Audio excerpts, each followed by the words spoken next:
জেলা তাঁতি দলের উদ্যোগে বেগম খালেদা জিয়ার রোগ মুক্তি ও সুস্থতা কামনায় দোয়া মাহফিল অনুষ্ঠিত। বিস্তারিত জানাচ্ছেন আজিজুল ইসলাম।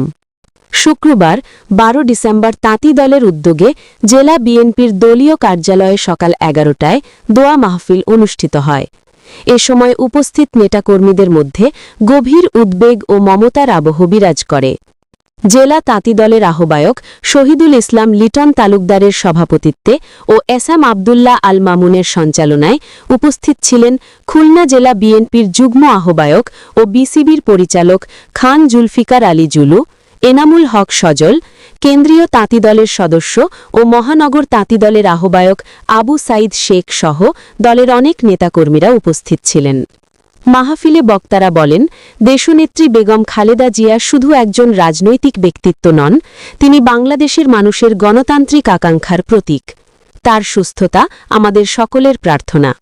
শেষে সাবেক প্রধানমন্ত্রী বেগম খালেদা জিয়ার দ্রুত সুস্থতা, দীর্ঘায়ু ও দেশবাসীর শান্তি সমৃদ্ধি কামনা করে বিশেষ মোনাজাত দোয়া করেন কারি সো মহিবুল্লাহ।